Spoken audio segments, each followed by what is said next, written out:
Pada sidang jemaat yang dikasih Tuhan, sebelum kita masuk dalam ibadah doa dan penyembahan, saya mengucapkan selamat sore kepada kita semua. Shalom, sejahtera Tuhan kiranya tetap dilimpahkan kepada kita semua. Mari saudara sekalian, kita akan siapkan hati kita untuk kita datang kepada Tuhan. Kita tundukkan kepala. Bapa yang bertahta dalam kerajaan surga, di dalam nama Tuhan Yesus Kristus, Allah sesembahan dan pujaan hati kami satu-satunya, pada sore hari ini Tuhan kembali kami datang kepadamu setelah seharian dalam kegiatan kami, aktivitas kami, Engkau sudah menolong, memberkati, bahkan menyertai kami. Dan sore hari ini Tuhan, kami datang kembali untuk beribadah kepadamu, dan itu sebabnya kami menyerahkan hidup kami ke tangan-Mu. Biar kiranya Tuhan memberikan kekuatan yang baru, semangat yang baru, untuk supaya sungguh-sungguh ibadah kami, ibadah yang berkenan di hadapan Engkau. Dan Tuhan ampuni segala kekurangan kelemahan kami, kelemahan fisik kami. Tuhan ampuni dan sucikan hati kami, supaya kami layak di hadapan Engkau. Dan sekarang Tuhan, kami menyerahkan ibadah ini ke tangan-Mu. Biar kiranya Tuhan menolong dan Tuhan hadir terutama dalam ibadah kami, memberkati ibadah kami dari awal sampai pada selesainya. Pelayan-pelayan-Mu yang terkait dalam ibadah ini, Tuhan memberkati dan Tuhan memakai alat-alat yang digunakan, biar Tuhan juga menolong, memberkati Tuhan.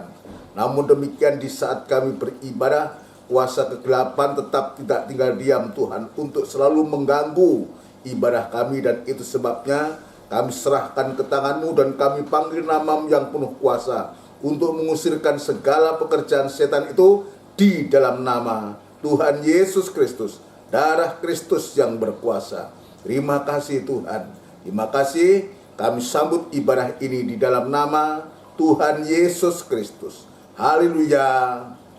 Amin. Puji Tuhan. Saudara sekalian yang dikasihi Tuhan, kita bersukacita, kita bersyukur kalau sore hari ini kita bisa kembali beribadah. Saya ya lewat siaran tunda ini ya mengucapkan syukur, terima kasih, salam kepada kita semua. Ya kiranya kita tetap sehat dan baik-baik saja. Dan sekarang mari kita siapkan diri kita untuk kita memuji-muji Tuhan. Kita akan lakukan pujian dari buku Psalm, saudara sekalian. Dari buku Psalm nomor 142, yang menantikan. Ya, 142 yang menantikan.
satu. Oh Tuhan, ajarku menantimu.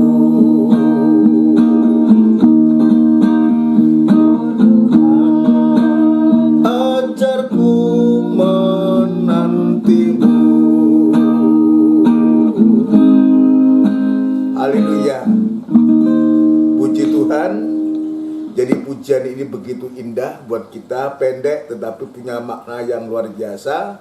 Ini pujian kerinduan kita untuk supaya apa? Kita diberikan kekuatan yang baru untuk menantikan kedatangan Tuhan yang kedua. Oh Tuhan, ajarku menantimu, menanti kedatangan Tuhan. Itu sebabnya sungguh luar biasa. Biar kerinduan itu terus kita nyatakan kepada Tuhan. Kalau hati kita rindu, maka Tuhan yang akan memberikan kekuatan yang baru kepada kita, memberikan semangat yang baru sehingga kita tidak berputus asa dalam pengharapan. Puji Tuhan. Mari saudara sekalian, kita akan menyiapkan diri untuk kita masuk dalam firman Tuhan.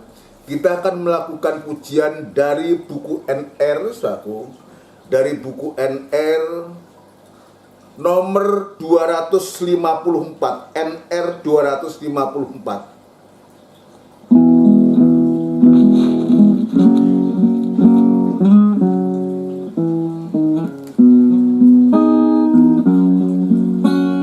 Rindu sabdamu, ku rindu firman-Mu, firman Tuhan Yesus yang heran dan penuh kuasa. Firman-Lah Tuhan, oleh kuasa Roh-Mu, hanya kepadamu aku berserah. Berfirman-Lah, berfirman-Lah Tuhan, Roh Kudus urapi hamba-Mu. Berfirman-Lah, berfirman-Lah Tuhan, ku rindu menikmati sabda-Mu. Ku rindu sabda-Mu, ku rindu firman-Mu, firman Tuhan Yesus yang heran dan penuh kuasa. Berfirman-Lah Tuhan, oleh kuasa Roh-Mu, hanya kepadamu aku berserah.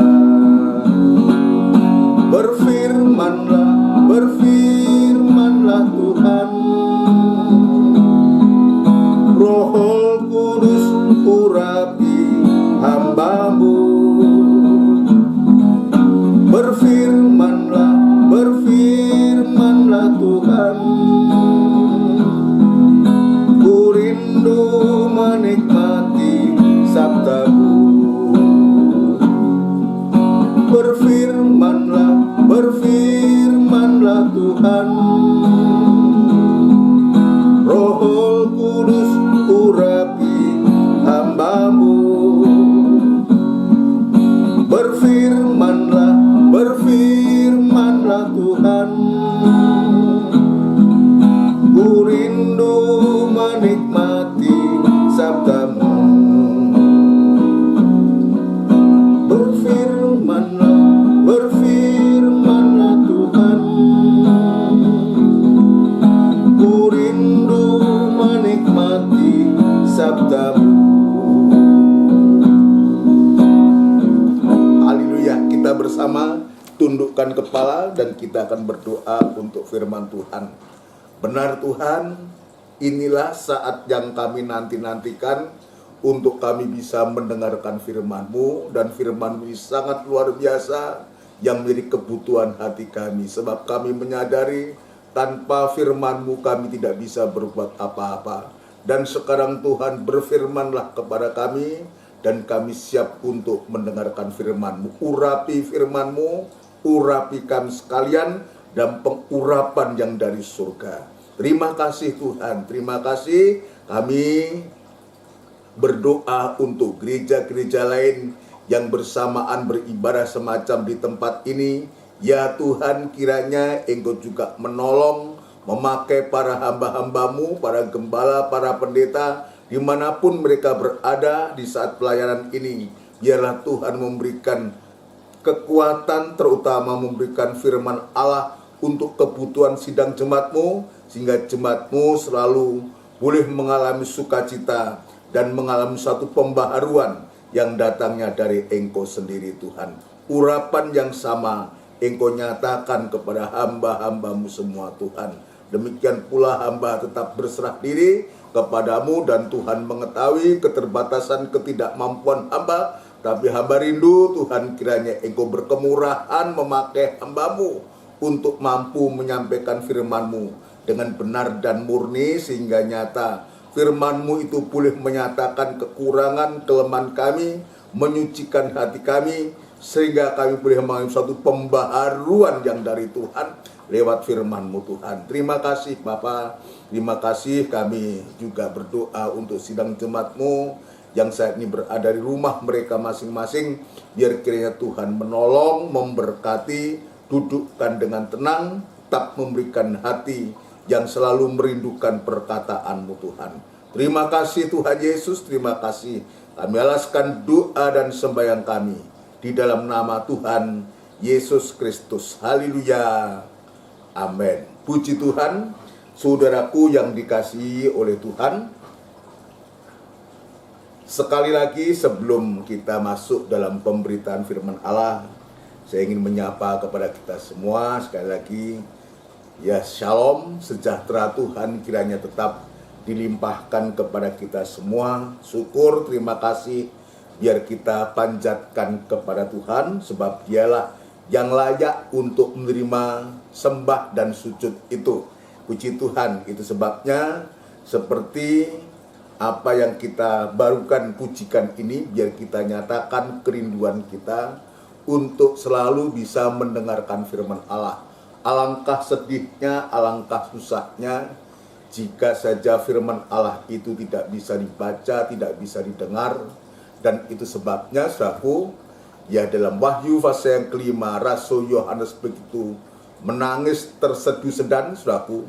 Menangis ini bukan oleh karena dia kekurangan beras atau tidak punya uang atau apa, saudaraku, tetapi dia menangis karena tidak ada yang layak untuk membuka kitab gulungan ini.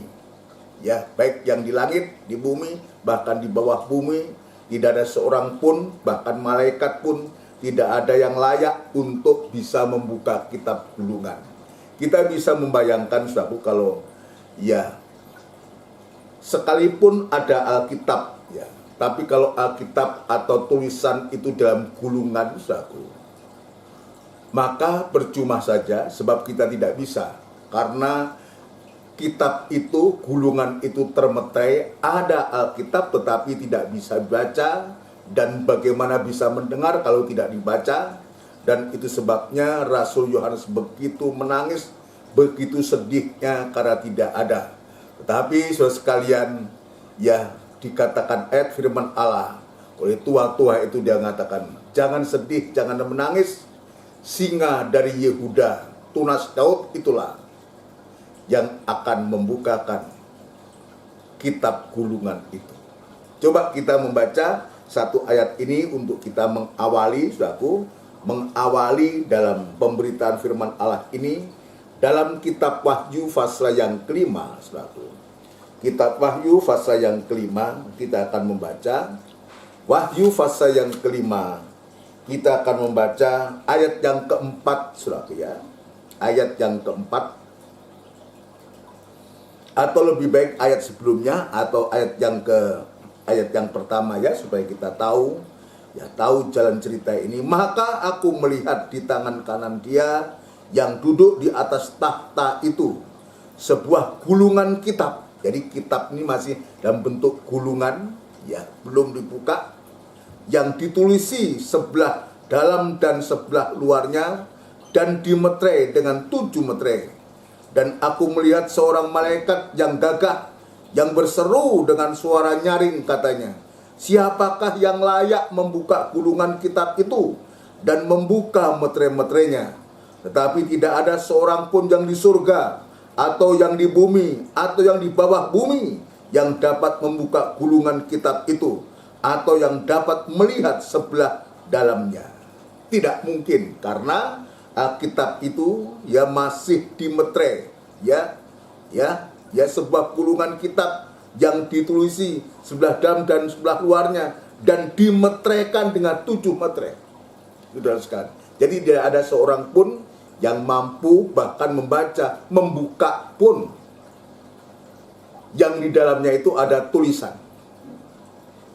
Ada tulisan, tapi tidak ada seorang pun yang mampu. Dan ayat yang keempat dia sebutkan, maka menangislah aku dengan amat sedihnya. Tadi saya mengatakan kesedihan, tangisan dari Yohanes ini bukan oleh karena masalah yang dia hadapi atau dihadapi di zamannya itu, atau di kekurangan apa, bukan karena itu, tapi kesedihan Rasul Yohanes ini di Pulau Patmos karena tidak ada seorang pun yang dianggap layak untuk membuka gulungan kitab itu ataupun melihat sebelah dalamnya.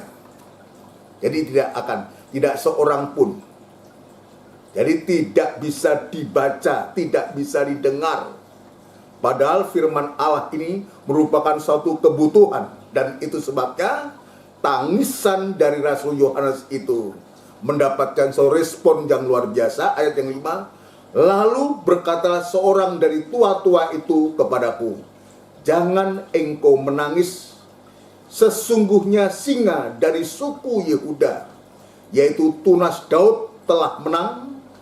Jadi kita perhatikan, sesungguhnya singa dari suku Yehuda, yaitu tunas Daud, telah menang, sehingga ia dapat membuka gulungan kitab itu dan membuka ke-7 meterenya.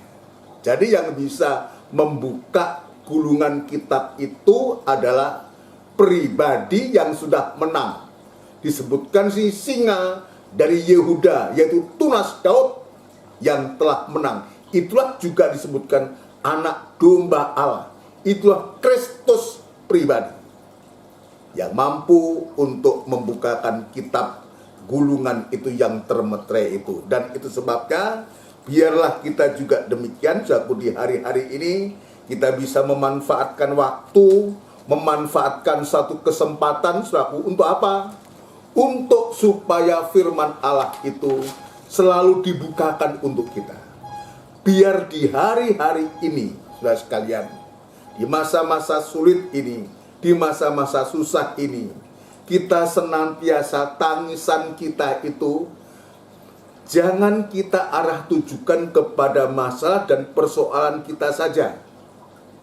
Kenapa demikian? Sebab ada yang lebih dari itu, Ya, itulah kitab gulungan ini yang termetre ini. Biar kita tangisi di hari-hari ini. Untuk apa? Untuk supaya kitab yang termetre, gulungan yang termetre bisa dibukakan. Ya, firman Allah itu bisa dibuka. Firman Allah itu bisa dibaca. Dan firman Allah kita bisa mengerti. Yang pada akhirnya kalau kita bisa membaca, bisa mengerti firman Allah, maka kita bisa melakukan firman Allah. Ini yang membuat suatu kebahagiaan kepada kita. Kalau firman Allah itu dibukakan kepada kita, firman Allah dibukakan kepada kita, atau dengan kata lain, di saat kita mendengarkan firman Allah, membaca firman Allah, kita mengerti firman Allah dan menjadi iman, saudara sekalian. Ya, maka sesungguhnya, yang sesungguhnya apapun yang sedang kita hadapi, permasalahan yang sedang kita hadapi di hari-hari ini, maka Tuhan sanggup untuk membukakan pintu-pintu yang tertutup itu. Ya, seperti yang di hari-hari ini kita sedang pelajari, kalau kita menempatkan diri pada jarak antara yang Tuhan sudah tetapkan itu, dan kita memperhatikan gerak daripada tabut, memperhatikan gerak dari firman Allah dengan hati yang sungguh-sungguh, saudaraku, maka betul-betul Tuhan akan membuka jalan. Tuhan akan membuat jalan kepada kita dengan caranya Tuhan. Bukan kita memaksakan cara kita, tapi Tuhan akan membuka jalan dengan caranya Tuhan sendiri. Ini yang Tuhan ajarkan kepada kita di hari-hari ini, biar kita banyak menangis, kendati pun kita juga banyak diperhadapkan dengan masalah. Tetapi kita yakin kalau yang kita tangisi itu ya bukan masalah itu yang utama, tapi yang kita tangisi adalah firman Allah, kerinduan kita untuk bisa beribadah, untuk bisa mendengarkan firman Allah. Maka firman Allah itu mengandung kuasa penciptaan. Tadi ya dalam kitab Yosua, dia sanggup untuk membuka jalan atau membuat jalan, tapi dia juga berkuasa untuk menciptakan yang tidak ada menjadi ada. Yang membuka kemustahilan itu, yang membuka pintu-pintu yang tertutup itu bisa dibuka oleh Tuhan. Kenapa? Karena firman Allah itu berkuasa. Kalau kita memperhatikan firman Allah lebih dari semua, lewat ibadah yang Tuhan sediakan, atau lewat hubungan kita secara pribadi dengan Tuhan, ya lewat kita membaca firman Allah, lewat kita mendengar firman Allah, kita yakin, ya kalau kita bisa mengutamakan Dia dengan kesungguhan hati, saudara sekalian, maka Tuhan akan juga memberikan suatu jaminan kepada kita. Lihat burung yang ada di udara, yang tidak pernah menabur dan tidak pernah menuai, tidak mengumpulkan dalam lumbung, tetapi Bapa itu ya memelihara. Apalagi kamu. Jadi ini artinya, Tuhan ingin menunjukkan betapa Tuhan itu sesungguhnya ada satu perhatian kepada kita. Tapi seringkali kita justru sebaliknya tidak memberikan satu perhatian. Tidak kita menggunakan mata ini dengan jeli, ya, tidak menggunakan ya perhatian kita dengan sungguh untuk kita memperhatikan firman Allah. Sementara tadi saya mengatakan firman Allah itu hidup dan berkuasa. Di dalamnya terkandung kuasa penciptaan yang begitu dahsyat. Puji Tuhan. Mari saudara sekalian, biarlah ini menggairahkan kita, memberikan dorongan kepada kita untuk supaya ibadah kita di hari-hari ini merupakan ibadah yang diberkati oleh Tuhan. Ya bukan berkat-berkat jasmani, sekalipun itu juga perlu, tapi terutama berkat rohani, itulah firman Allah. Firman itu menjadi iman. Firman yang kita dengar itu menjadi iman. Ya, kalau firman itu menjadi iman, maka sewaktu-waktu kita bisa hidup dari iman. Orang benar itu hidup dari iman. Hidup dari kemurahan Tuhan. Hidup dari pemeliharaan Tuhan. Bukan hidup dari apa yang kita terima. Ya. Bukan dari apa yang kita terima lewat pekerjaan kita, bukan itu. Tapi kita hidup oleh kemurahan Tuhan, dan Tuhan bekerja begitu luar biasa untuk mencukupkan segala kebutuhan kita. Mari kita akan masuk dalam pokok atau topik pembicaraan kita, Ya, kita kembali dalam kitab Keluaran, Kembali dalam kitab Keluaran pasal yang ke-30, Kita masih membahas topik yang berkaitan dengan mezbah dupa emas. Ya, topik yang membahas tentang mezbah dupa emas. Jadi mezbah dupa emas ini jelas, ya, Tuhan ingin membawa kepada kita, untuk kita masuk dalam suatu kegerakan yang besar. Kegerakan ini bukan kegerakan ya sekedar ya rame-rame begitu, tidak. Kegerakan yang mengarah kepada kegerakan doa dan penyembahan. Sebab Mezbah dupa emas ini berbicara tentang doa dan penyembahan, atau dengan kata lain juga proses perobekan daging lewat doa dan penyembahan. Lewat doa dan penyembahan. Ini merupakan kegerakan yang besar, yaitu kegerakan keobahan hidup. Ya, kita harus masuk ke sana. Sebab Tuhan ingin mengubahkan kehidupan kita. Manusia kita yang hina, yang fana ini, suatu Tuhan akan ubahkan kita lewat firman-Nya yang kita dengar ini, sampai sewaktu-waktu kita bisa menjadi sama mulia seperti Dia, segambar dengan Dia. Ini hal yang luar biasa, dan itu sebabnya lewat pelajaran tentang Mezbah dupa ini, saudara sekalian, yang Tuhan tunjukkan kepada kita, biar kita betul-betul kita merasakan dan kita menikmati, dan lebih dari itu, keobahan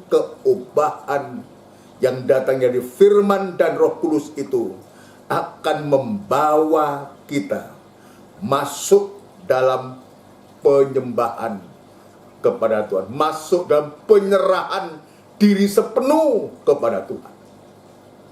Bagikan ukupan itu, ukupan wangi-wangi yang dibakar dan menghasilkan bau yang harum di hadapan Tuhan, dan Tuhan senang, ya, kita senangkan satu, maka pasti Tuhan juga menyenangkan kita. Namun demikian, kemarin saya sudah menunjukkan ada hal-hal yang tidak boleh dibakar di atas Mezbah dupa emas itu, satu, yaitu ada 4 hal yang tidak boleh, yaitu ukupan yang lain, atau dengan kata lain api asing, itu nggak boleh.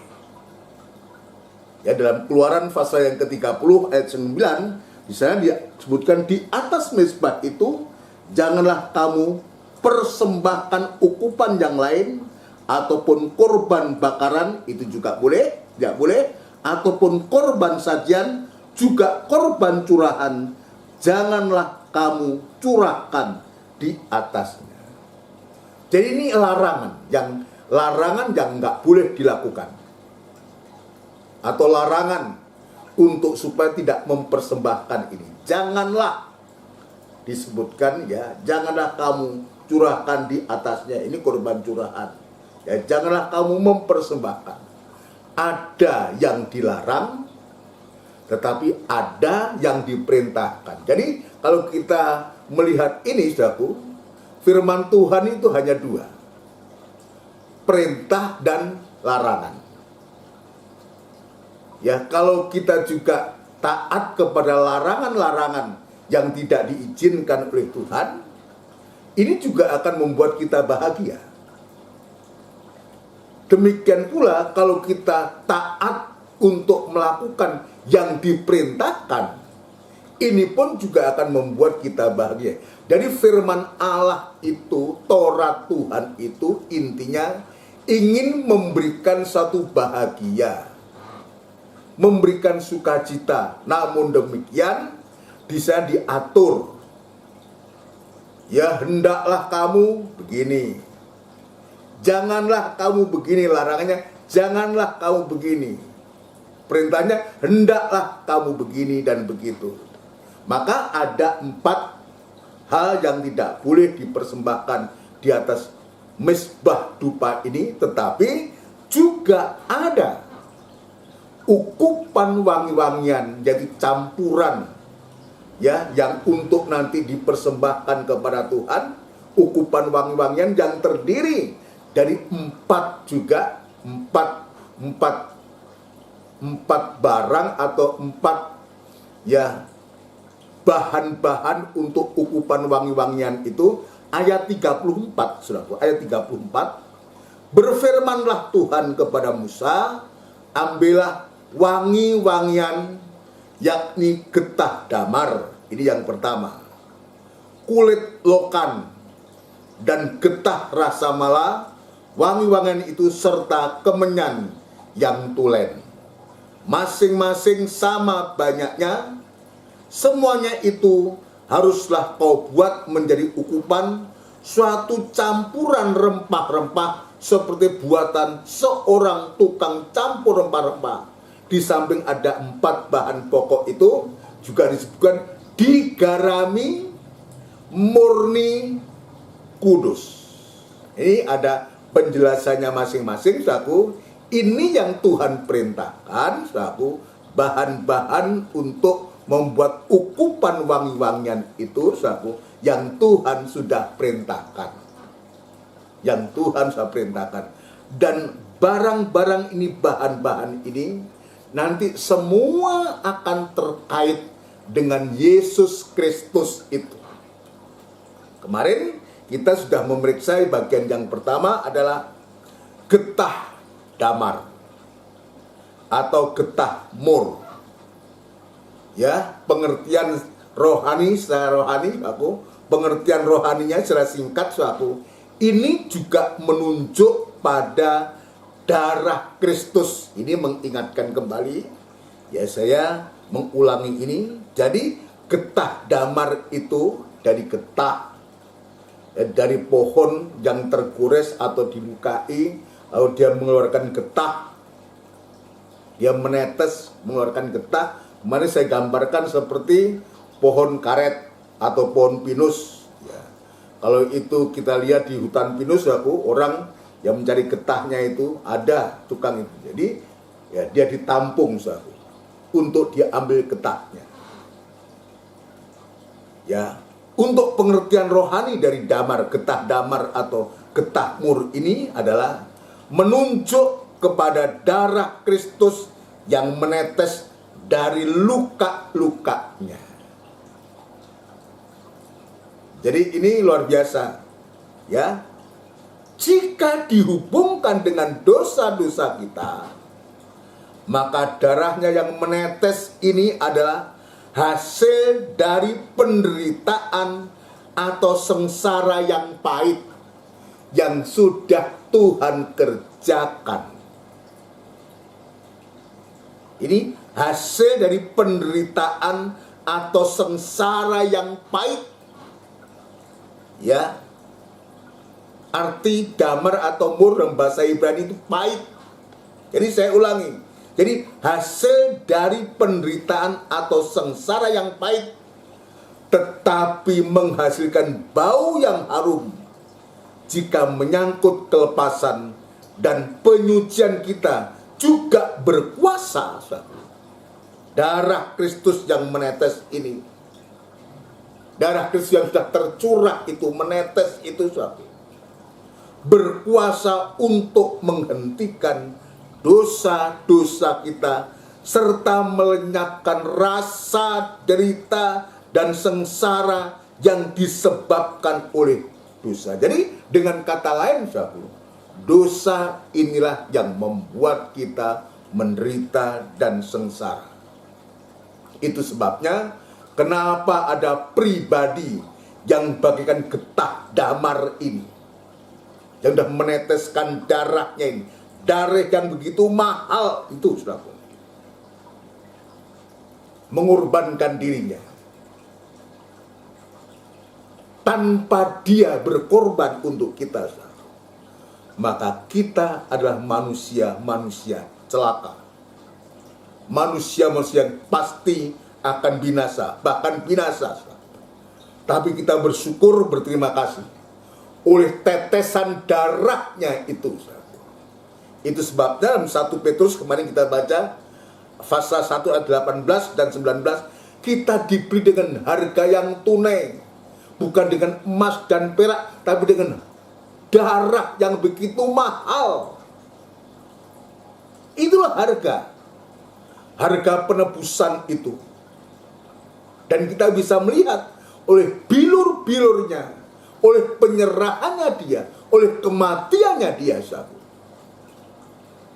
maka kita boleh dipulihkan, disembuhkan. Mari kita baca. Untuk kali ini saya akan mengajak untuk kita membaca dalam 1 Petrus pasal yang kedua, 1 Petrus pasal yang kedua, ayat yang ke-24. Atau lebih baik kita baca mulai ayat yang ke-22, saudaraku. Ya, Tuhan tunjukkan ini supaya kita mengerti dan kita menyadari kalau kita bisa seperti sekarang ini, ada pribadi yang sudah mengkorbankan berdarah-darah, sudah meneteskan darah itu dari luka yang dia alami itu. Ya, ayat yang ke-22, 1 Petrus pasal yang kedua. Ia tidak berbuat dosa, jadi jelas sampai dia meneteskan darah, sampai dia mati, itu saku. Bukan oleh karena pelanggarannya. Memang ada ayat mengatakan terkutuklah orang yang tergantung di kayu salib. Tapi dia terkutuk bukan karena dia berbuat dosa, tapi dia mau terkutuk untuk menanggung dosa kita. Saya ulangi, ia tidak berbuat dosa dan tipu tidak ada dalam mulutnya. Ketika ia dicaci maki, ia tidak membalas dengan mencaci maki. Ketika ia menderita, ia tidak mengancam, tetapi ia menyerahkannya kepada Dia yang menghakimi dengan adil. Jadi ini contoh teladan yang begitu sempurna. Ya, contoh teladan yang sempurna. Ketika ia dicaci maki, ia tidak membalas. Coba kalau kita bandingkan dengan kita. Begitu kita dicaci maki, langsung kita balas dan pembalasan lebih kejam. Tapi Yesus tidak melakukan itu. Justru dia katakan, tetapi ia menyerahkannya kepada Dia yang menghakimi dengan adil. Bukan Dia yang menghakimi, bukan kita yang menghakimi, tapi Dia, biar kita serahkan kepada Dia. Jika Tuhan izinkan kita harus mengalami suatu derita seperti apa yang dialami oleh Tuhan ini, biar sikap yang Tuhan contohkan ini juga menjadi sikapnya kita, tidak membalas kejahatan dengan kejahatan, membalas kejahatan dengan kebaikan, mengasihi musuh dan mendoakan orang yang memusuhi kita. Ini yang Tuhan ajarkan kepada kita. Perhatikan ayat 24. Ia sendiri telah memikul dosa kita di dalam tubuhnya di kayu salib, supaya kita yang telah mati terhadap dosa. Perhatikan baik-baik ya. Ia sendiri telah memikul dosa kita di dalam tubuhnya di kayu salib, supaya kita yang telah mati, yang sudah mati terhadap dosa, hidup untuk kebenaran. Oleh bilur-bilurnya kamu telah sembuh. Apa itu bilur, saudara? Bilur itu kemarin saya katakan luka yang panjang, saudara. Luka yang panjang pada kulit, ya, bekas kena cambuk. Ya. Saya ada pengalaman itu, saudara. Kenapa? Dulu saya pernah ikut kuda lumping, saudara. Ya memang sebetulnya kuda lumping itu ada tekniknya untuk supaya, tetapi kalau salah mecut, saudaraku, itu bisa luka itu. Sampai bisa mengeluarkan darah itu. Kalau dipecut, saudara, itu bisa luka. Itulah bilur itu. Oleh bilur-bilurnya kamu telah sembuh. Ini yang Tuhan kerjakan untuk kita. Dan itu sebabnya, saudara sekalian, kemarin saya mengatakan bahwa harga ketebusan itu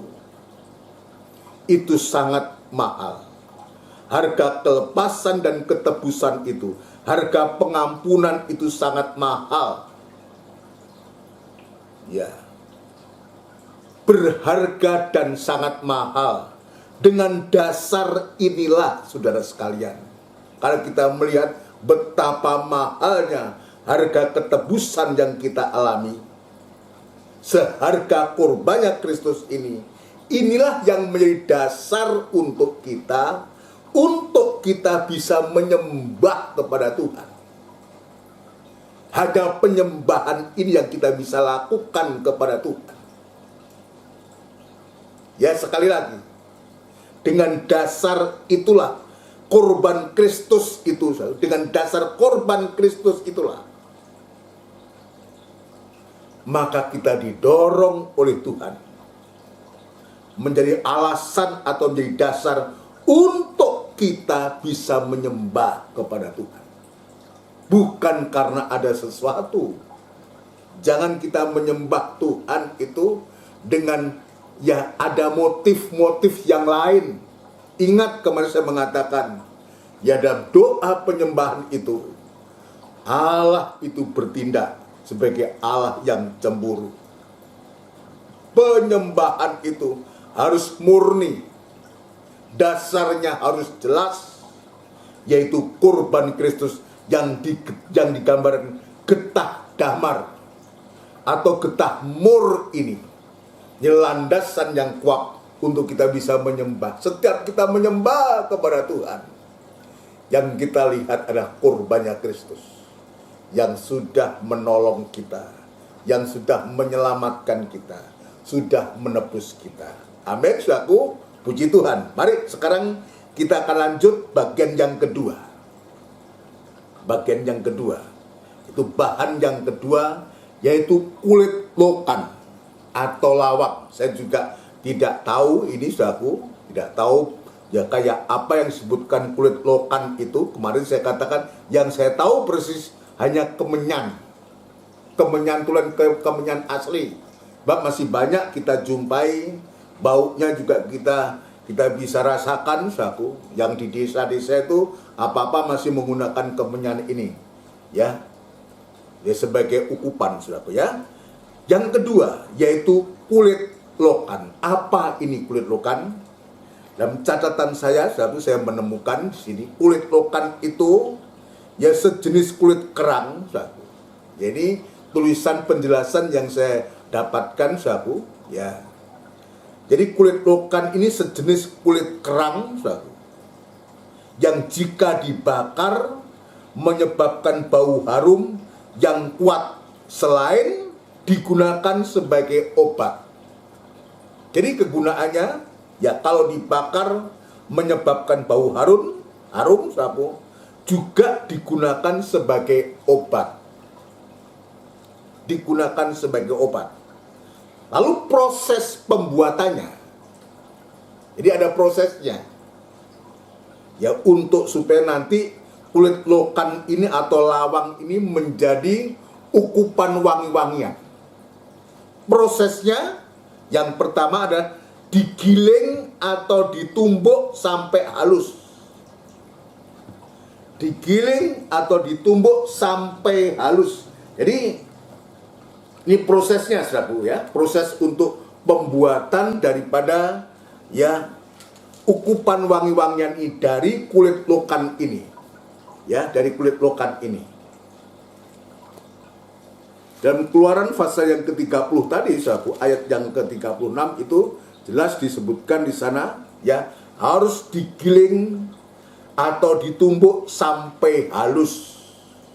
Ini yang pertama. Lalu yang kedua, dibakar. Ya. Digiling atau ditumbuk sampai halus. Yang kedua dibakar. Ya. Lalu yang ketiga, setelah digiling atau ditumbuk dan dibakar, saudaraku, baru mengeluarkan bau yang harum. Jadi prosesnya digiling, ditumbuk, dibakar, dan setelah itu, saudaraku, baru mengeluarkan bau yang harum. Ketika dibakar, saudaraku, maka menghasilkan bau yang harum. Ini dari bahan yang kedua, yaitu kulit lokan, yaitu sejenis kulit kerang. Ya kalau saya pernah melihat, saudaraku, juga aneh. Saya juga berpikir untuk apa ya obat kayak gini kok jadi obat. Ya sewaktu-waktu saya ke toko Bansingtong, saudaraku, ya karena saat itu beli semacam obat apa begitu, saudaraku. Dan kita bisa lihat racian-racian itu. Ya, ini aneh-aneh, semacam kulit, semacam rumput-rumputan, semacam batu-batuan, semacam ya kayak keong-keong kecil gitu. Atau ini yang dimaksudkan dengan kulit kerang itu, saudaraku. Ya, setelah itu ditumbuk. jadi jamu, nggak tahu jamu apa. Tapi itulah kurang lebih, saudaraku. Sebab Alkitab juga mengatakan harus dikerjakan oleh seorang tukang campur. Harus orang yang punya keahlian khusus. Yaitu sebabnya diproses, digiling atau ditumbuk sampai halus, dibakar. Setelah dibakar, digiling, saudaraku, ditumbuk, akan menghasilkan bau yang harum. Menghasilkan bau yang harum. Ini yang Tuhan tunjukkan kepada kita. Inilah salah satu dari 4 bahan ukupan wangi-wangian. Sekarang kita tidak berhenti kepada penjelasan-penjelasan yang sifatnya hurufiah, saudaraku. Tetapi kita juga, kalau kita tidak memaknai secara rohani, maka kita juga tidak akan mendapatkan apa-apa dari apa yang kita baca. Sekarang pengertian rohaninya, ya, dari pengertian rohani. Jadi dari kulit kerang ini yang ditumbuk dan dihaluskan, ini digiling dan dihaluskan dan dibakar ini, suatu pengertian rohaninya untuk kita sekarang ini, ya, perhatikan baik-baik, saudaraku. Ya, pengertian rohaninya adalah ini juga menunjuk pada wujud Kristus yang dihancurkan pada kayu salib. Menunjuk wujud Kristus yang dihancurkan pada kayu salib. Itulah pribadi Tuhan. Betul-betul dihancurkan saat dia di kayu salib, disiksa, dianiaya, hancur suatu di atas kayu salib. Ya, bahkan bagaikan dia dihabiskan, ya, dihabiskan oleh api penghukuman Allah. Itu kan tadi saya mengatakan orang yang tergantung di kayu salib, orang yang terkutuk. Tapi kita lihat, sekalipun demikian dia dihancurkan, ya, dihabiskan oleh api penghukuman Allah, namun berbau harum bagi Allah. Ini yang kita lihat makna daripada Yesus dihancurkan di atas kayu salib itu. Justru menghasilkan bau harum. Kemarin dalam yang kita baca dalam Yesaya pasal yang ke-53 itu, saudaraku, ya, pasal 53 ayat yang ke-5 dia katakan, tetapi dia tertikam oleh karena pemberontakan kita, dia diremukkan oleh karena kejahatan kita, hukuman atau ganjaran yang mendatangkan keselamatan bagi kita ditimpakan kepadanya, dan oleh bilur-bilurnya kita menjadi sembuh. Kita menjadi sembuh. Jadi betul-betul dihancurkan, bagaikan dia dihabiskan oleh penghukuman Allah, tapi menghasilkan bau harum bagi Allah. Menghasilkan bau harum. Wujudnya memang hancur. Bagian orang yang dihukum oleh Allah, tapi sesungguhnya dia sedang memberikan bau harum itu bagi Allah. Coba kita akan baca dalam Efesus pasal yang kelima, saudaraku. Suratan Efesus pasal yang kelima. Efesus pasal yang kelima. Suratan Efesus pasal yang kelima. Kita akan membaca ayat 1 dan 2. Perhatikan baik-baik. Ya. Ayat 1 dan 2. Sebab itu jadilah penurut Allah. Ini nasihat Rasul Paulus kepada sidang jemaat Efesus, sekaligus dia mengingatkan betapa Tuhan itu sudah menyerahkan nyawanya yang menghasilkan bau harum di hadapan Allah.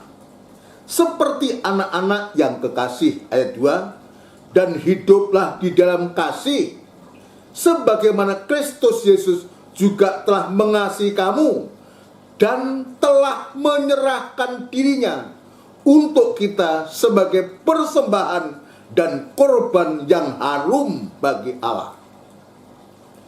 Ini yang Tuhan tunjukkan kepada kita. Kita diberikan suatu contoh teladan yang sempurna. Saudara sekalian, diberikan contoh teladan yang sempurna. Ya, telah menyerahkan dirinya untuk kita sebagai persembahan dan korban yang harum bagi Allah. Ini contoh teladan yang sempurna yang Tuhan tunjukkan kepada kita. Untuk apa? Untuk kita meneladani. Ya, sehingga kita pun juga bisa mempersembahkan, nanti suatu kita bisa mempersembahkan tubuh kita menjadi persembahan yang berbau harum di hadapan Tuhan. Contoh teladan sudah ditunjukkan kepada Paulus. Dan secara pribadi, Yesus sendiri sudah betul-betul hancur di atas kayu salib itu. Di atas kayu salib itu. Untuk supaya kita sebagai orang-orang yang sudah ditebus, itu sebabnya dikatakan, ya, sebab itu jadilah penurut Allah seperti anak-anak yang kekasih. Kita ingin dibawa oleh Tuhan lewat nasihat Paulus menjadi penurut Allah seperti anak-anak yang kekasih, dan hiduplah di dalam kasih sebagaimana Kristus Yesus juga telah mengasihi kamu,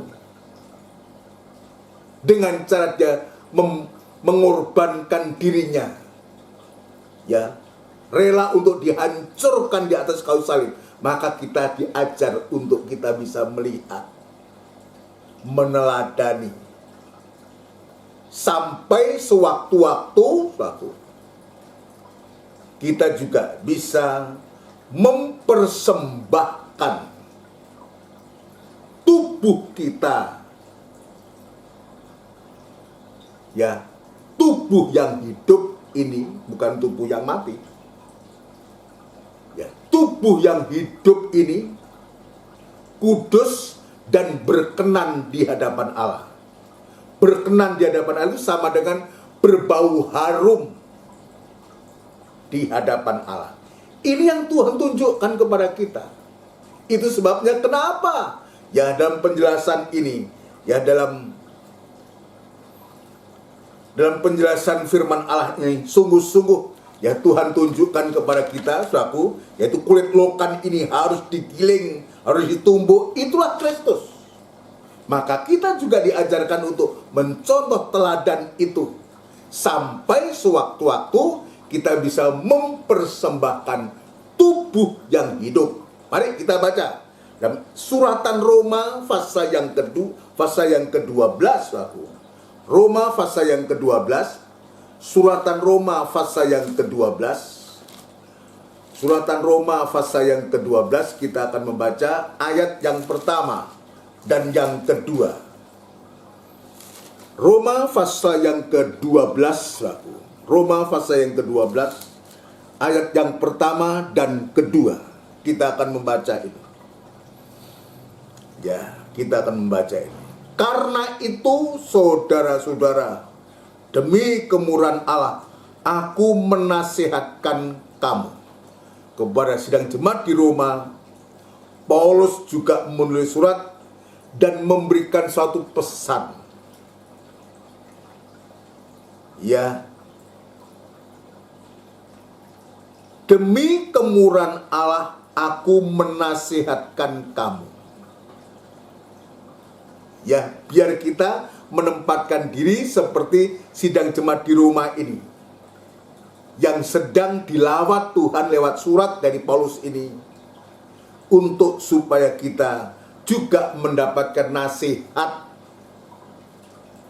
mengingatkan kita, supaya kamu, lah ini isinya, menasihatkan kamu supaya kamu mempersembahkan tubuhmu. Perhatikan, mempersembahkan tubuhmu sebagai persembahan yang hidup. Coba kita bertanya, kita punya tubuh enggak? Kita jawab punya. Tubuh itu hidup atau mati? Ya hidup karena kita bisa bergerak, bisa beraktivitas. Tubuh yang mati itu tidak bisa berbuat apa-apa. Tubuh yang mati itu tempatnya di Kembang Kuning atau di Keputih. Kalau di Surabaya ini. Tubuh yang mati. Tapi yang Tuhan maksudkan bukan tubuh yang mati. Supaya kamu mempersembahkan tubuhmu sebagai persembahan yang hidup. Tubuh yang bergerak, yang ada aktivitas ini, yang bisa beribadah, tubuh yang bisa melayani, tubuh yang bisa digunakan untuk kita bekerja dan semua. Ini yang harus dipersembahkan sebagai persembahan yang hidup, tapi bukan hanya hidup, bukan hanya tubuh yang hidup, banyak tubuh yang hidup, tapi disebutkan juga yang kudus dan yang berkenan kepada Allah. Jadi persembahan tubuh yang hidup, tetapi juga kudus dan berkenan kepada Allah, menghasilkan bau harum, bau sedap di hadapan Allah. Dan disebutkan di sini, itu adalah ibadahmu yang sejati. Jadi mempersembahkan tubuh yang hidup, kudus, dan berkenan kepada Allah, itulah ibadah yang sejati. Ibadah yang murni. Digarami, murni, dan kudus. Tadi dalam Keluaran pasal yang ke-30 ayat yang ke-35. Digarami, murni, dan kudus. Ini yang Tuhan tunjukkan. Sampai sejauh itu yang Tuhan inginkan lewat surat dari Rasul Paulus ini. Kenapa? Sebab Tuhan sudah memberikan seluruh hidupnya, sepenuh hidupnya. Dia berikan. Dan rela untuk dihancurkan, rela untuk digiling, ditumbuk, untuk memberikan bau harum di hadapan Allah. Maka kepada kita Tuhan juga ajarkan demikian, ya. Hal ini merupakan, ini juga, ya, kalau kita bisa mengerjakan itu, ya, cara kita bisa mempersembahkan hidup sepenuh kepada Tuhan ini. Tubuh yang hidup, kudus, dan berkenan, itulah ibadah yang sejati. Itulah cara, itu juga merupakan suatu obat untuk menyembuhkan penyakit. Jadi sikap kita dengan kita mempersembahkan tubuh yang hidup, kudus, dan berkenan kepada Allah ini juga merupakan obat untuk menyembuhkan penyakit. Penyakit apa kira-kira? Jadi bisa disembuhkan dari sikap kita jika kita mempersembahkan hidup kita sepenuh kepada Tuhan. Saya singkatkan saja. Untuk bisa menjadi obat untuk menyembuhkan penyakit yang namanya egois. Penyakit yang mengutamakan diri sendiri ini. Egois, mau menang sendiri, mau semua sendiri, gak mau dengan yang lain, mau menyendiri. Nah, ini hanya bisa diobati.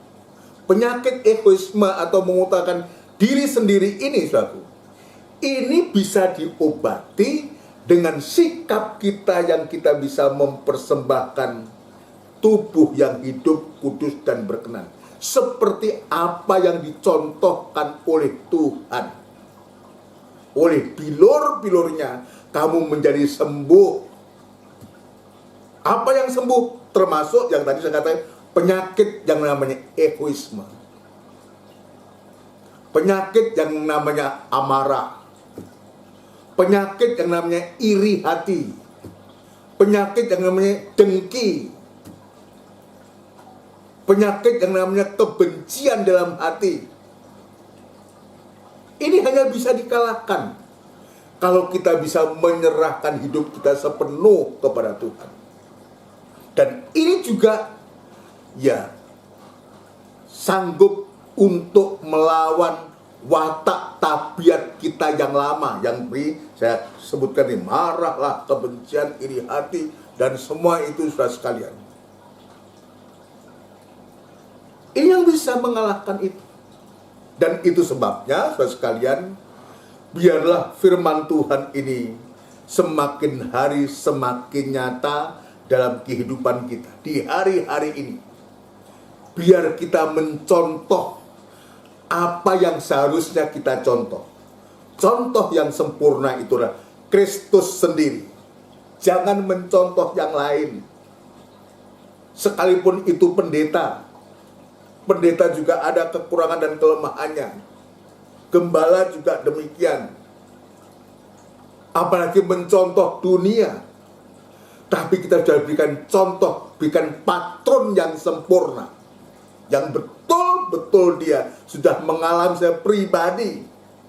Diremukkan. Dihancurkan di atas kayu salib.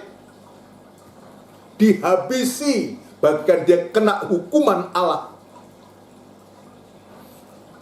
Tetapi luar biasa. Dari apa yang sudah dilakukan oleh Tuhan itu, justru menghasilkan bau harum yang begitu sedap. Itu sebabnya, saudara sekalian, Tuhan mengingatkan lewat Rasul Petrus dalam suratannya. Kalau Tuhan sudah melakukan itu sedemikian rupa kepada kita, untuk memulihkan kita, untuk menyembuhkan kita dari penyakit-penyakit yang saya sebutkan tadi. Janganlah kita dengan keadaan yang semacam sekarang ini, kita mau dipengaruhi dan kita melakukan perkara-perkara yang karakter yang lama itu. Jangan mau untuk kita dipengaruhi. Sebab ayat mengatakan kalau kita sudah diselamatkan, sudah dibenarkan, dan kita kembali lagi kepada jalan kehidupan yang lama, dan ayat ini mengatakan lebih baik dia tidak pernah mengenal kebenaran. Atau coba kita baca 1-2 ayat lagi, saudaraku. Ya, dalam 2 Petrus, saudaraku, 2 Petrus fase yang kedua. Tuhan mengingatkan lewat Petrus ini. 2 Petrus fase yang kedua, ayat yang ke-20 sampai 22. 2 Petrus fase yang kedua ayat 20 sampai 22. Perhatikan baik-baik. Sebab jika mereka oleh pengenalan mereka akan Tuhan dan Juru Selamat kita, Yesus Kristus, telah melepaskan diri dari kecemaran-kecemaran dunia, tetapi terlibat lagi di dalamnya. Ini orang yang sudah diselamatkan, saudaraku. Ya, sudah melepaskan diri dari kecemaran-kecemaran dunia, tetapi terlibat lagi di dalamnya, maka akhirnya keadaan mereka lebih buruk daripada yang semula. Ini kehidupan yang tidak menghargai korbannya Kristus, tidak menghargai apa yang Tuhan sudah buat, sampai dia meneteskan darah, bahkan darah yang terakhir, sampai dia digiling, ditumbuk, dihancurkan itu, bagaikan seolah dia mengalami satu penghukuman, saudaraku. Ya, ini yang Tuhan buat untuk kita, untuk menolong kita, dan ternyata kita terlibat lagi dengan perbuatan-perbuatan yang dulu pernah kita lakukan itu, kembali kepada kehidupan lama, saudaraku. Ya, ayat 21, karena itu bagi mereka adalah lebih baik jika mereka tidak pernah mengenal jalan kebenaran daripada mengenalnya, tetapi kemudian berbalik dari perintah kudus yang disampaikan kepada mereka. Bagi mereka cocok apa yang dikatakan peribahasa yang benar ini. Anjing kembali lagi ke muntahnya, dan babi yang mandi kembali lagi ke kubangnya. Kembali kepada karakter lama. Seperti anjing yang kembali kepada muntah. Seperti babi yang mandi kembali lagi ke kubangannya. Itulah karakternya anjing, karakternya babi. Kembali. Sementara Tuhan itu sudah rela ditumbuk, digiling, dihancurkan untuk menyelamatkan kita, dan kita tidak menghargai di sini.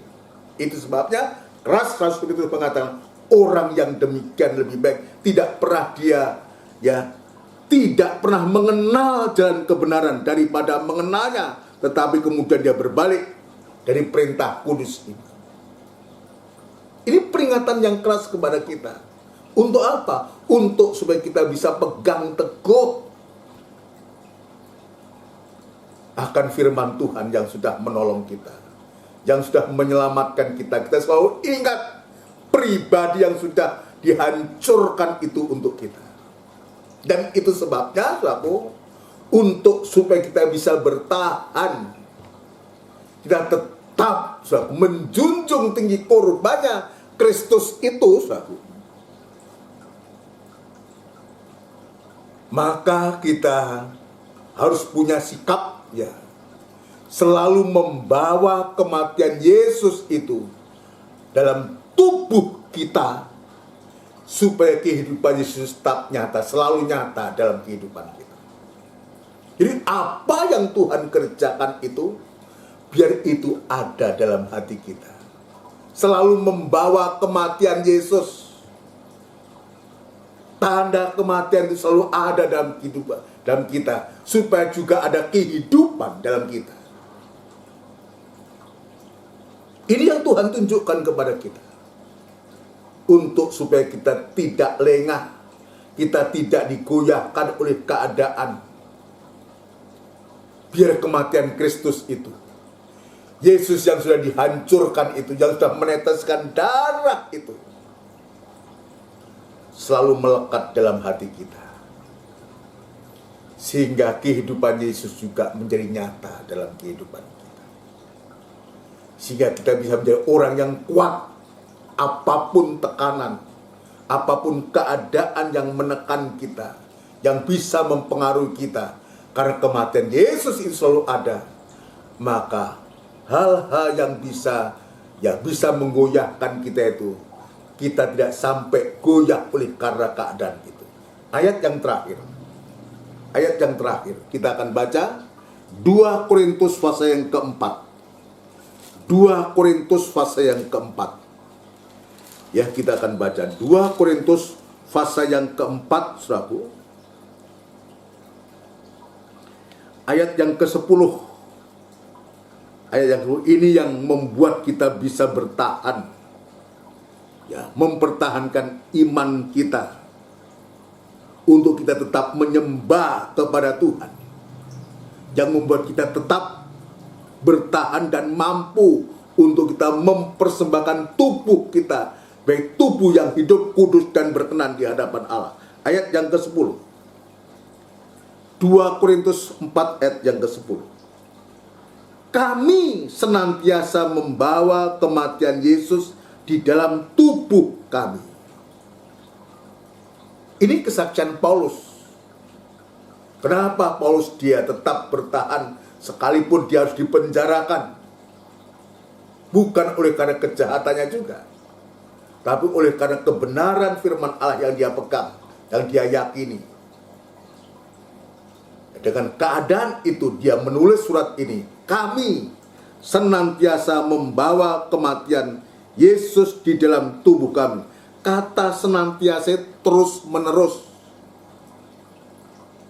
Kematian Yesus atau kurbannya Kristus itu yang sudah dihancurkan itu, ya selalu dibawa, ya, menyatu. Kami senantiasa membawa kematian Yesus dalam tubuh kami, supaya kehidupan Yesus juga menjadi nyata dalam tubuh kami. Ini yang membuat Paulus begitu kuat. Sampai dia juga menulis surat kepada jemaat di Korintus ini, surat yang kedua ini. Yang dia menyaksikan rahasianya apa? Karena dia senantiasa membawa kematian Yesus di dalam tubuh kita, dalam kehidupan kita. Ayo, saudaraku, biar kita belajar dari firman Allah ini. Mulai dari saya dan kita semua. Jangan pernah kita melepaskan kurbannya Kristus. Sebab itu landasan atau alasan untuk kita bisa menyembah kepada Tuhan.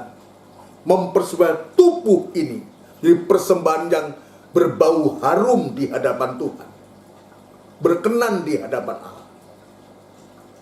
Sehingga kalau kita senantiasa membawa kematian Yesus dalam kehidupan kita, sehingga kehidupan itu menjadi nyata dalam kita. Sehingga kita diberikan kekuatan, berikan kemampuan, semangat yang baru itu.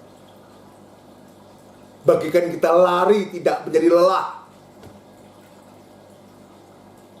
Saudara sekalian, ya, coba ayat yang ke-8.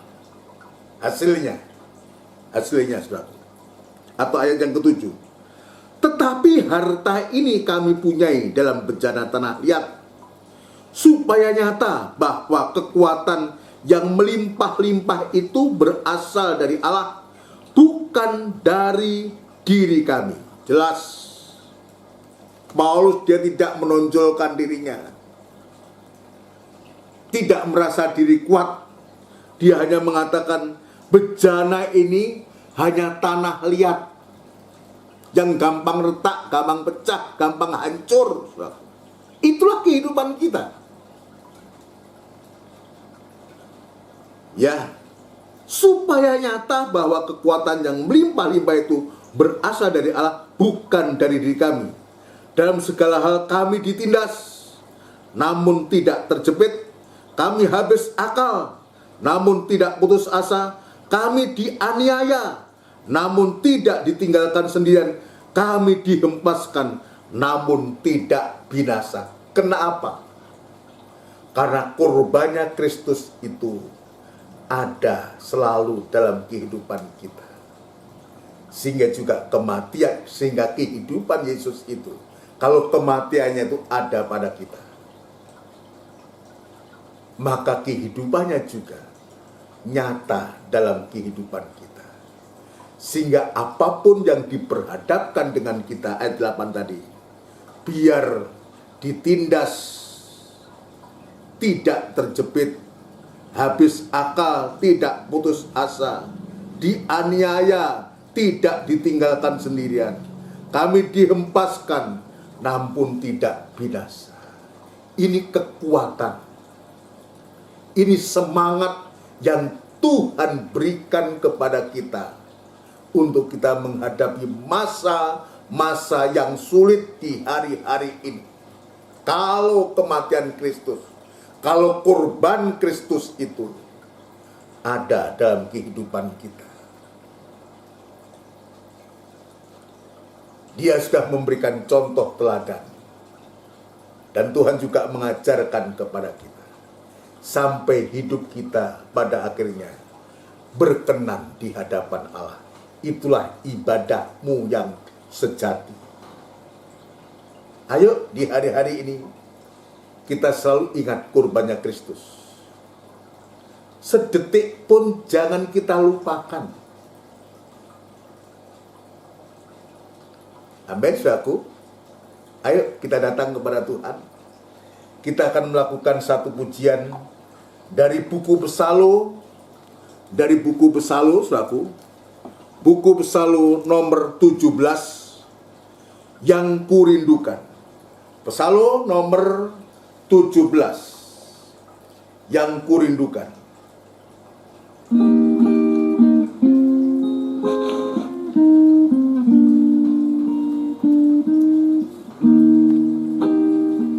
Haleluya.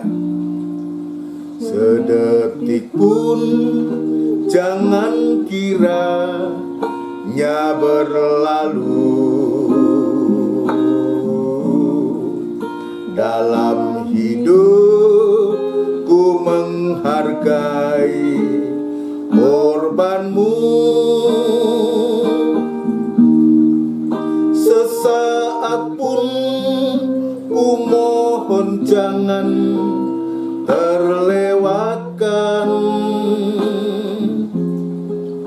bersekutu dengan kurbanmu, ya Tuhan. Sedetik pun jangan kiranya berlalu, sedetik pun jangan kiranya berlalu. Haleluya. Dalam hidupku menghargai korbanmu. Sesaat pun ku mohon jangan,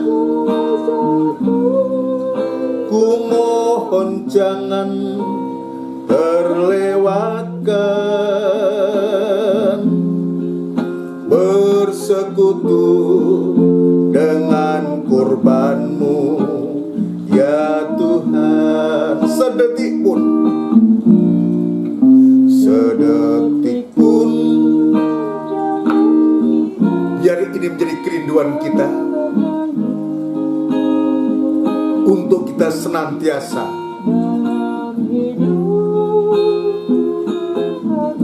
mengingat korbannya Kristus yang begitu mahal dan berharga itu. Ku mohon jangan terlewatkan bersekutu dengan kurbanmu, ya Tuhan. Sekali lagi, sedetik pun jangan kiranya berlalu. Dalam hidupku menghargai korbanmu, ku menghargai kurbanmu.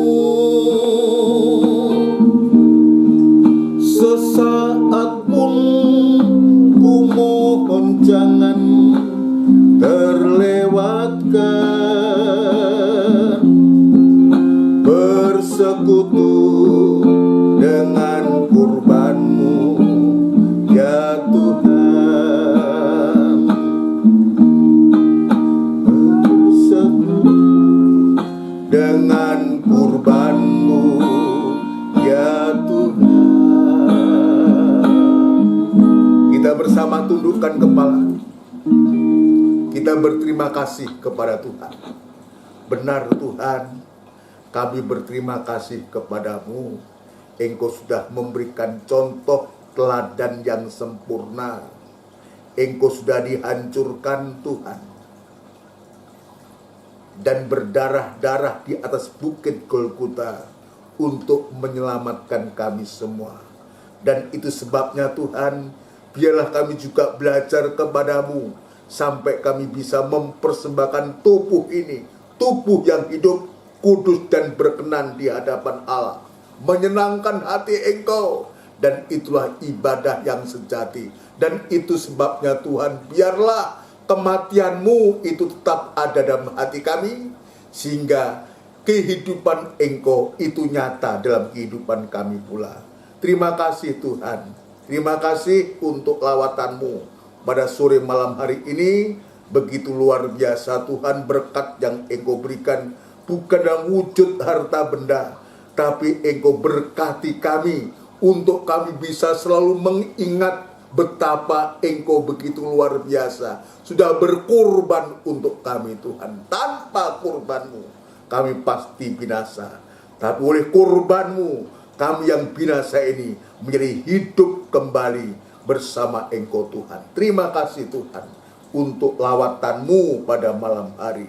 Terima kasih memberkati kami, dan kami menjadi berkat bagi orang lain, dan nama Tuhan dipermuliakan. Terima kasih di dalam nama Tuhan Yesus Kristus. Kami alaskan doa dan sembahyang kami. Haleluya. Amin. Puji Tuhan. Saudaraku yang kekasih di dalam Tuhan, Demikianlah rangkaian ibadah doa dan penyembahan ini. Tuhan sudah menolong dan Tuhan sudah memberkati kita. Dan terus kita tetap berdoa supaya Tuhan memberikan firman Allah ya untuk kita semua. Kita nyatakan kerinduan kita kepada Tuhan. Kalau kita nyatakan, pasti Tuhan akan menjawab kerinduan hati kita. Kalau firman Allah itu diberikan kepada kita, maka yang lain-lain juga pasti akan diberikan kepada kita. Biar kita tinggikan kurbannya Kristus, kita mengutamakan Dia. Puji Tuhan. Mohon perhatiannya jadwal ibadah kita, saudaraku. Untuk hari Minggu, saudaraku, ya untuk hari Minggu itu merupakan ibadah raya yang disertai dengan perjamuan suci tanggal 5 September dimulai jam 5:30 sore tepat. Dan itu sebabnya saya menyampaikan bagi saudara yang mau mengikuti untuk menyiapkan segala sesuatunya. Yang nanti juga akan dilanjutkan, kita umumkan untuk acara ibadah-ibadah ya, baik PA maupun ibadah doa penyembahan minggu depan ya. Nanti hari Minggu kita umumkan kembali ya. Puji Tuhan, sekali lagi nanti ibadah Minggu Raya tanggal 5 ini disertai dengan perjamuan suci. Bagi saudara-saudara yang ingin memberikan suatu persembahan, ya rindu untuk memberikan persembahan untuk pekerjaan Tuhan, satu, ya bisa langsung disalurkan lewat bendahara kas gereja, yaitu Ibu Nimas atau Mbak Nimas, ya Ibu Nimas atau Mbak Nimas bisa transfer atau bisa langsung disampaikan, saudaraku. Ya ini persembahan untuk kas yang akan digunakan untuk biaya operasional gereja. Sekalipun kita belum ya beribadah tatap muka, tetapi ada hal-hal yang harus diselesaikan ya, untuk kewajiban kita untuk biaya operasional ya. Puji Tuhan, ini yang bisa saya sampaikan untuk persepuluhan bagi saudara yang betul-betul ya diberkati Tuhan dan ingin mengembalikan miliknya Tuhan di GKGM, bisa langsung disampaikan kepada saya atau bagaimana nanti diatur, dipersilahkan ya. Ya, yang dipakai oleh Tuhan, yang digerakkan Tuhan, yang betul-betul terpelihara oleh firman Tuhan di GKGM, mari kita memberikan apa yang menjadi miliknya Tuhan. Ya, seperti kemarin saya menyampaikan, kalau saya menyampaikan tentang perpuluhan, saya tidak sedang mencari perpuluhan. Adapun perpuluhan itulah kepercayaan Tuhan yang Tuhan percayakan untuk diatur, untuk dikelola, bisa digunakan untuk banyak hal, saudaraku ya. Puji Tuhan. Ini yang bisa saya sampaikan. Sedangkan untuk ibadah kita juga belum bisa tatap muka, sampai kapan kita juga belum tahu. Kita doakan supaya Tuhan menolong, bahkan membebaskan khususnya Surabaya ini bebas dari corona ya. Kerinduan kita dibebaskan semua ya, sebab bangsa-bangsa ya juga mengalami hal yang sama ya. Di Indonesia, di bangsa-bangsa juga mengalami hal yang sama. Kita tetap bawa dalam doa. Nanti kita akan berdoa untuk sidang jemaat semua, buat Tuhan tolong. Mari kita akan mengakhiri ibadah kita dengan doa berkat. Kita tundukkan kepala. Tidak putus-putusnya kami mengucapkan syukur dan terima kasih kepadamu Tuhan. Engkau baik dan kebaikan begitu luar biasa, tidak bisa dibandingkan dengan apapun juga. Sebab kebaikan itu mengandung suatu keselamatan yang kekal, yang abadi dalam kehidupan kami. Luar biasa Tuhan. Terima kasih untuk berkat-Mu pada malam hari ini. Terima kasih Tuhan. Terima kasih sebelum kami berpisah satu yang lain, Tuhan, kami menyerahkan ibadah-ibadah yang Tuhan percayakan kepada kami, baik ibadah raya, ibadah PA, maupun ibadah doa penyembahan semacam ini. Biar Tuhan memberkati senantiasa, dan Tuhan memberikan firman Allah, dan berikan kerinduan kepada jemaat-Mu untuk merindukan Engkau dalam firman-Mu Tuhan. Tetap memberikan kesetiaan kepada kami, setia beribadah, setia melayani Engkau, sampai Engkau datang kembali yang kedua kali. Memberikan kesehatan, kekuatan kepada kami, jauhkan kami semua dari corona, pandemi corona ini Tuhan. Terima kasih Bapa di surga, terima kasih Berkatilah sidang jemaat-Mu Tuhan dengan berkat-berkat yang menjadi kebutuhan mereka. Berkat rohani Engkau sudah limpahkan, dan berkat-berkat jasmani pasti juga Engkau berikan.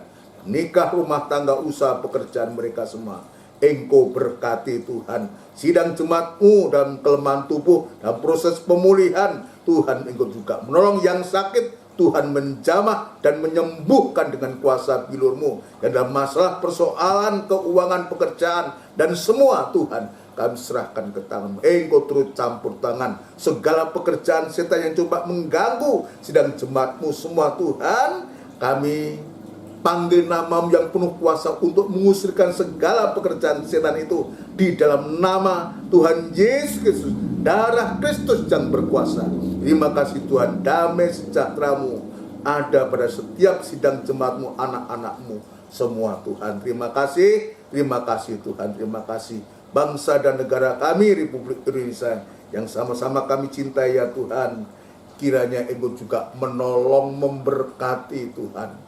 Engkau memberikan kekuatan, kesehatan, terutama hikmat, akal budi yang dari Tuhan kepada pemimpin-pemimpin kami, mulai dari Bapak Presiden, Wakil Presiden, jajaran menteri, pejabat tinggi negara di pusat, di daerah, TNI, bau-membau untuk mengatasi apa yang sedang dihadapi oleh bangsa kami ini. Kami yakin dan percaya segala sesuatu pasti ada saatnya Tuhan untuk memberikan kemenangan dan kebebasan dari segala masalah yang sedang dihadapi bangsa kami. Jauhkan dari pertengkaran, jauhkan dari pemberontakan, jauhkan dari orang yang berniat jahat kepada bangsa kami.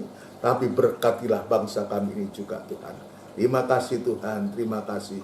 Terima kasih Tuhan, terima kasih. Engkau begitu baik kepada kami semua. Sementara kami akan berpisah dan juga beristirahat malam, kami menyerahkan hidup kami ke tangan-Mu. Saudaraku yang kasih, biarlah rahmat, anugerah, cinta yang besar yang datangnya dari Allah Bapa, Sang Putra dan Roh Kudus yang sepenuhnya di dalam nama Tuhan Yesus Kristus. Haleluya. Amin. Puji Tuhan. Selamat malam saudara sekalian. Salam sehat buat kita semua. Amin.